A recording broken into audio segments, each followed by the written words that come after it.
جب کوئی شخص اپنے اللہ کے سامنے روتا ہے تو اللہ کو اس شخص پر بہت پیار آتا ہے۔ دنیا کے سامنے رونے سے کوئی فائدہ حاصل نہیں ہوتا۔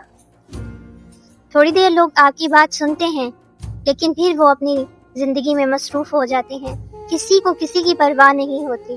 لیکن جب انسان اپنے اللہ کے سامنے روتا ہے، اپنے اللہ کے سامنے اپنے حاجات کو بیان کرتا ہے تو اللہ تعالیٰ بہت خوش ہوتے ہیں۔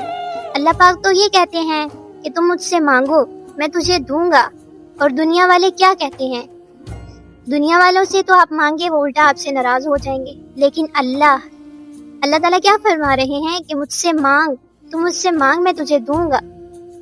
کبھی بھی انسانوں سے امید نہ رکھیں بلکہ اپنے اللہ سے امید رکھیں، کیونکہ آپ کی امیدیں، آپ کی حاجات، آپ کی مشکلات، ہر چیز کو آپ کا اللہ تعالیٰ ہی حل کر سکتا ہے، پورا کر سکتا ہے۔